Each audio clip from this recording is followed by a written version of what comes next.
7 causes of wet tail in your hamster. Wet tail or proliferative ileitis is a disease of hamsters. Wet tail is a disease in the animal's intestines caused by the bacteria, Lawsonia intracellularis. Other culprits of wet tail are Escherichia coli, E. coli, Campylobacter species, the most common, Cryptosporidium species, and Chlamydia species.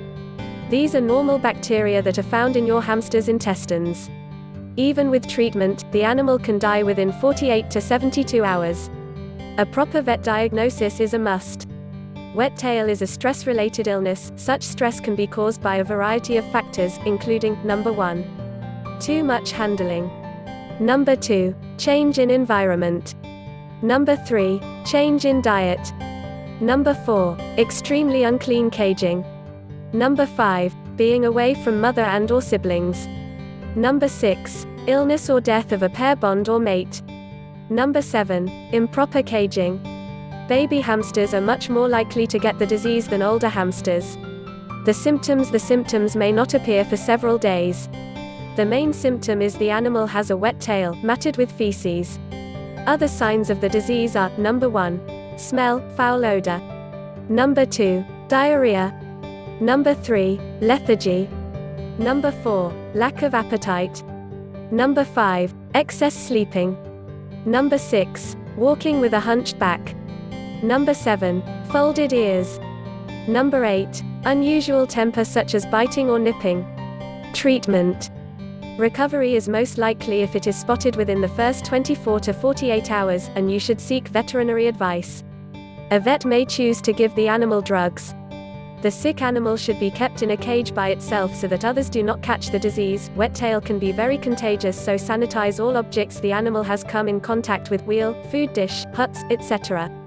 If the animal doesn't want to eat, then dry, unflavored oats can be hand-fed, which can also help with the diarrhea. The animal should only be fed dry foods. Any foods with a high water content should be avoided. If the animal has an unclean or matted rear end, this should not be remedied using a bath in water. Instead, a Q-tip, cotton bud, or cotton ball can be used to very gently clean the animal's rear end to avoid discomfort or rashes.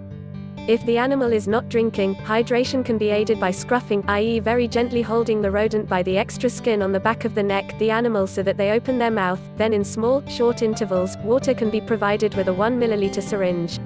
It is very important that this is done slowly, to avoid getting water down the animal's windpipe. Unflavored Pedialyte can be purchased from a grocery store and can be very helpful with wet tail. If feeding is also an issue, a suggested aid is to feed extremely small amounts of no garlic, no onion, no added sugar mashed baby food, and administered using the same scruffing method, and again at a very slow pace. Common treatments for wet tail are Bactral, enrofloxacin, or neomycin, never more than 10 mg/kg because of sensitivity, with metronidazole, Flagyl, 0.1% in drinking water, and calpectate, 1 to 2 ml PO. Also keep a 50-50 solution of Pedialyte and water available for your hamster. Use of an over-the-counter medicine, such as dry tail, only masks the symptoms. It will not cure your hamster. These antibiotics are too weak to kill the bacteria. Important. Make sure you wash your hands with an antibacterial soap after handling your hamster or caged toys, healthy or not. Humans exposed are at risk for campylobacteriosis, which causes diarrhea, abdominal pain, cramps, fever, and vomiting. Never breed a hamster who has had wet tail. The susceptibility can be inherited. Some hamsters can handle stress better than others. Dwarf hamsters can suffer from severe diarrhea, but it is not wet tail. And as a responsible hamster owner, make sure that you have pet insurance in case your hamster needs an operation. Simple Google the best pet insurance companies and compare the various premiums.